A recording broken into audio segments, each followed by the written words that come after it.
Assalamualaikum warahmatullahi wabarakatuh. Perkenalkan, nama saya Novia Kumala Dewi. Saya dari Fakultas Ekonomi dan Bisnis Prodi Manajemen. NIM saya adalah 289225105. Dosen pengampu saya adalah Bapak Hendra Permadi STMM. Di sini saya akan menjelaskan tentang pandangan menurut ahli. Pengangguran dalam tenaga kerja yang tersedia menurut ahli-ahli ekonomi klasik bukanlah keadaan yang selalu berlaku dalam perekonomian. Menurut mereka, pengangguran tenaga kerja merupakan keadaan yang berlaku secara sementara saja. Pandangan ini didasarkan kepada dua keyakinan, yaitu pertama, fleksibilitas suku bunga dan tingkat harga akan menyebabkan keseimbangan di antara penawaran agregat dan permintaan agregat tercapai pada pengguna tenaga kerja penuh. 2.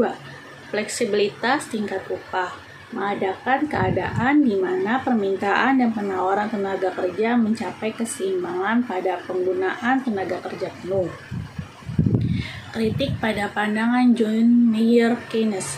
Walaupun di dalam zamannya, ahli-ahli ekonomi klasik selalu juga dijumpai pengangguran yang cukup serius di berbagai negara. Keyakinan tersebut masih tetap belum mengalami perubahan sehingga John Maynard Keynes mengemukakan kritik terhadap pandangan di dalam bukunya The General Theory of Employment, Interest and Money. Di dalam buku itu, Keynes mengatakan pertama, mengemukakan kritik terhadap pandangan klasik mengenai kemampuan mekanisme pasar untuk selalu menciptakan penggunaan tenaga kerja penuh. Kedua, menciptakan suatu teori baru yang menjelaskan tentang faktor-faktor yang akan menentukan tingkat kegiatan ekonomi dan tingkat penggunaan tenaga kerja. Teori ini merupakan landasan utama dari analisis makroekonomi yang pada masa kini. Di sini ada corak kegiatan ekonomi subsistem.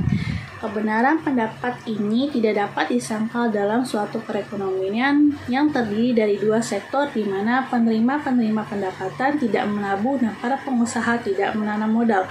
Dalam masyarakat yang seperti itu, sirkulasi aliran pendapatannya adalah seperti yang digambarkan dalam gambar 3.1. Dalam perekonomian seperti itu, nilai produksi yang diciptakan sektor perusahaan akan selalu sama dengan nilai seluruh pengeluaran yang dilakukan oleh rumah tangga. Mengapa keadaan seperti itu akan diterangkan dalam uraian di bawah ini.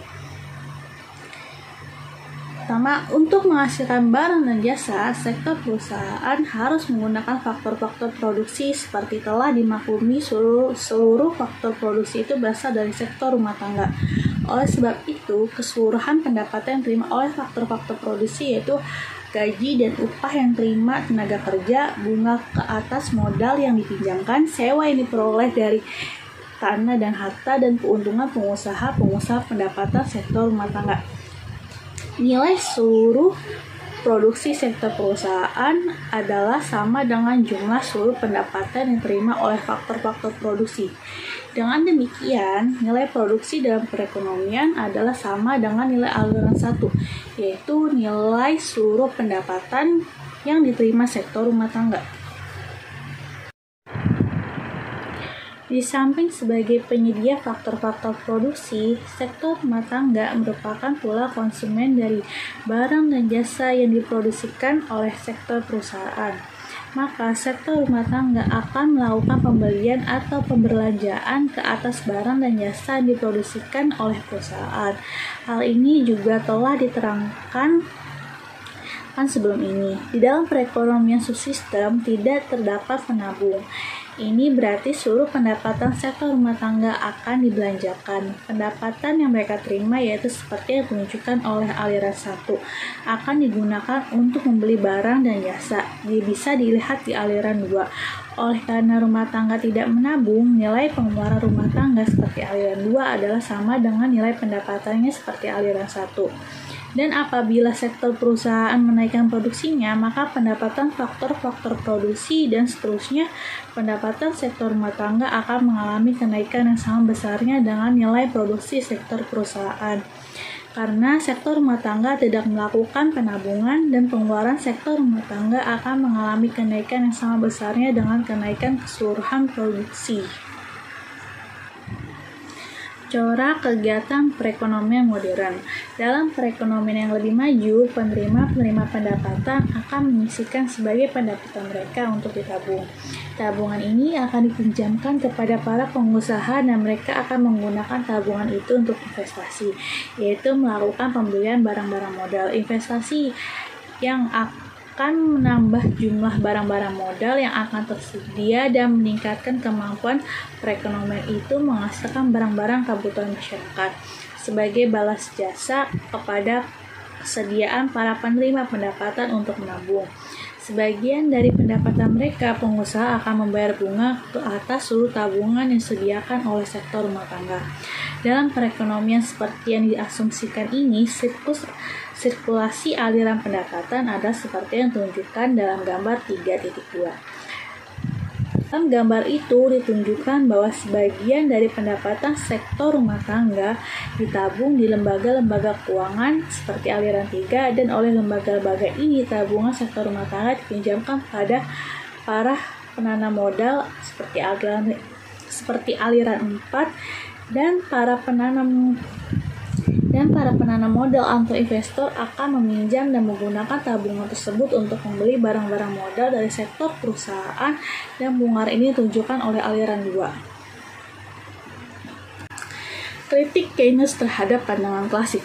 Di dalam usahanya ini, antara lain Keynes menunjukkan beberapa kelemahan dari pandangan ekonomi klasik yang telah diterangkan sebelum ini.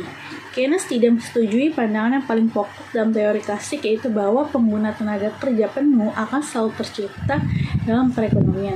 Keynes berpendapat penggunaan tenaga kerja penuh adalah keadaan yang jarang terjadi, dan hal ini disebabkan karena kekurangan permintaan agregat yang ada dalam perekonomian. Perbedaan pendapat yang sangat bertentangan di antara Keynes dan ahli ekonomi klasik ini bersumber dari perbedaan pendapat mereka dalam dua personal seperti berikut. Pertama, faktor-faktor yang menentukan tingkat tabungan, tingkat investasi, dan suku bunga dalam perekonomian. Kedua, sifat-sifat berkaitan di antara tingkat upah dengan penggunaan tenaga kerja oleh para pengusaha.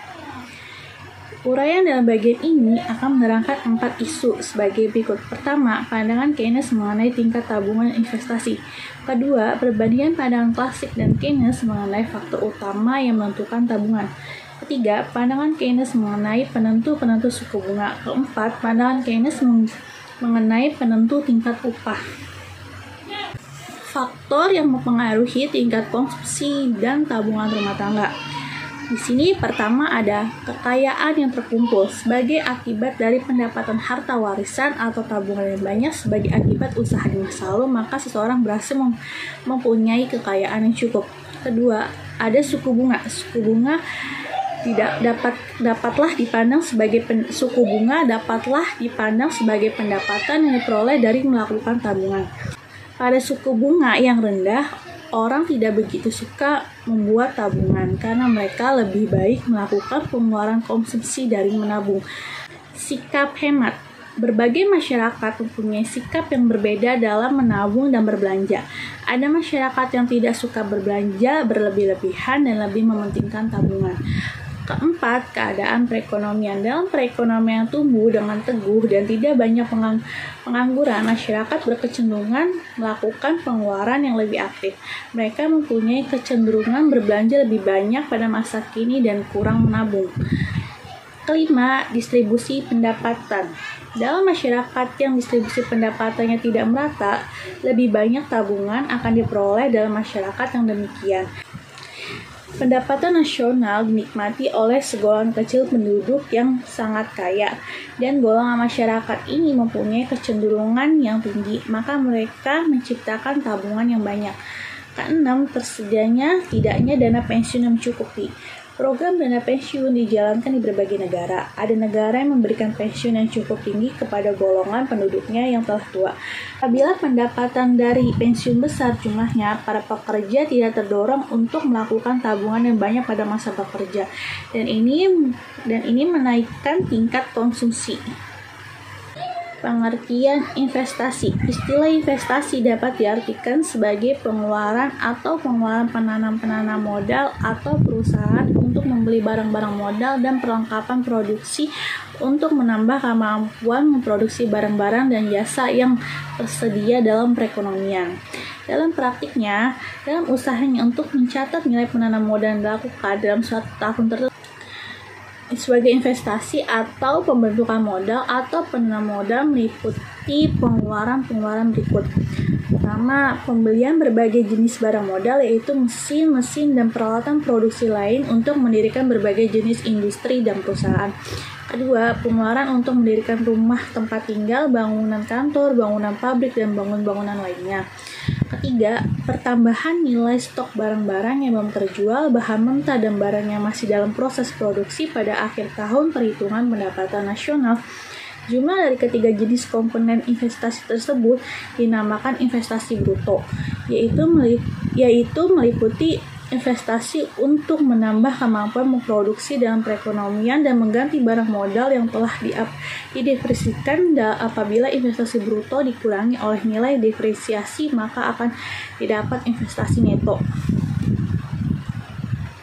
Penentu tingkat investasi berbeda dengan yang dilakukan oleh para konsumen atau rumah tangga yang membelanjakan bagian terbesar dari pendapatan mereka untuk membeli barang dan jasa yang mereka butuhkan. Penanaman modal melakukan investasi bukan untuk memenuhi kebutuhan mereka, tetapi untuk mencari keuntungan. Faktor-faktor utama yang menentukan tingkat investasi adalah: pertama, tingkat keuntungan yang diramalkan akan diperoleh. Kedua, suku bunga. Ketiga, ramalan mengenai keadaan ekonomi di masa depan. Keempat, kemajuan teknologi. Kelima, tingkat pendapatan nasional dan perubahannya. Keenam, keuntungan yang diperoleh perusahaan-perusahaan. Aliran pendapatan dan keuangan. Aliran pendapatan dan pengeluaran campur tangan pemerintah dalam perekonomian akan menimbulkan 3 jenis aliran baru dalam sirkulasi aliran pendapatan. Ketiga jenis aliran baru tersebut adalah: pertama, pembayaran pajak oleh rumah tangga dan perusahaan kepada pemerintah. Pembayaran pajak tersebut menimbulkan pendapatan kepada pemerintah. Pajak merupakan sumber pendapatan pemerintah yang terutama. Kedua, aliran baru yang kedua adalah pengeluaran dari sektor pemerintah ke sektor perusahaan. Aliran ini menggambarkan nilai pengeluaran pemerintah ke atas barang-barang dan jasa-jasa yang diproduksikan oleh sektor perusahaan. Yang ketiga adalah aliran pendapatan dari sektor pemerintah ke sektor rumah tangga. Aliran ini timbul sebagai akibat dari pembayaran ke atas konsumsi faktor-faktor produksi yang dimiliki sektor rumah tangga. Jenis-jenis pajak. Secara garis besarnya, berbagai jenis pajak yang dipungut pemerintah dapat dibedakan kepada 2 golongan, yaitu pajak langsung dan pajak tak langsung. Pajak langsung berarti jenis pemungutan pemerintah yang secara langsung dikumpulkan dari pihak yang wajib membayar pajak. Setiap individu yang bekerja dan perusahaan yang menjalankan kegiatan dan memperoleh keuntungan wajib membayar pajak. Pajak yang dipungut dan dikenakan ke atas pendapatan mereka dinamakan pajak langsung, yaitu pajak yang secara langsung dipungut dari orang yang berkewajiban untuk membayar pajak. Kedua, pajak tak langsung. Pajak tak langsung adalah pajak yang bebannya dapat dipindah-pindahkan kepada pihak lain. Salah satu jenis pajak tak langsung yang penting adalah pajak impor. Biasanya pada akhirnya yang dapat menanggung beban pajak tersebut adalah para konsumen. Yang mulai membayar pajak adalah perusahaan-perusahaan yang mengimpor barang. Akan tetapi, pada waktu menjual impor tersebut, pengimpor akan menambahkan pajak impor yang dibayarnya dalam menentukan harga penjualan. Bentuk-bentuk pajak pendapatan. Pertama, pajak regresif. Sistem pajak yang presentasi pemungutan pajaknya menurun apabila pendapatan yang dikenai pajak menjadi bertambah tinggi dinamakan pajak regresif. Dalam sistem ini, pada pendapatan rendah, pajak yang dipungut melalui bagian yang tinggi dari pendapatan tersebut. Tetapi semakin tinggi pendapatan, semakin kecil presentasi pajak itu Dibandingkan dengan keseluruhan pendapatan, nilai pajak yang sama besarnya tanpa memperhatikan pendapatan seseorang dapat digolongkan sebagai pajak regresif. 2. Pajak proporsional. Presentasi pungutan pajak yang tetap besarnya pada berbagai tingkat pendapatan, yaitu dari pendapatan yang sangat rendah kepada yang sangat tinggi, dinamakan pajak proporsional. Dalam sistem pajak tersebut, ini tidak dibedakan di antara penduduk yang kaya atau miskin, dan di antara penduduk yang kaya atau miskin, dan di antara perusahaan besar dan perusahaan kecil. Mereka harus membayar pajak menurut presentasi yang tetap. Walau bagaimanapun, dalam nilai nominalnya, makin tinggi pendapatan atau kekayaan, makin tinggi pula jumlah pajak yang akan dibayar.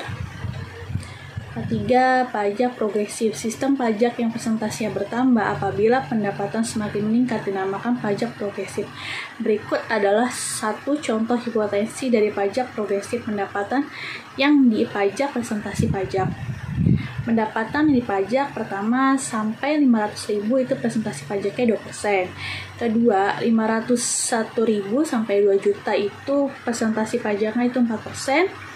Ketiga, 2.100.000 sampai 5 juta itu pajaknya 10%. Keempat, lebih 5 juta pajaknya itu presentasi pajaknya 20%. Pajak progresif menyebabkan pertambahan nominal pajak yang dibayar akan menjadi semakin cepat apabila pendapatan semakin tinggi. Baik, terima kasih presentasi dari saya. Kurang lebihnya saya mohon maaf. Kekurangan itu milik saya sendiri dan terlebih itu menurut Allah. Akhirul kalam. Wassalamualaikum warahmatullahi wabarakatuh.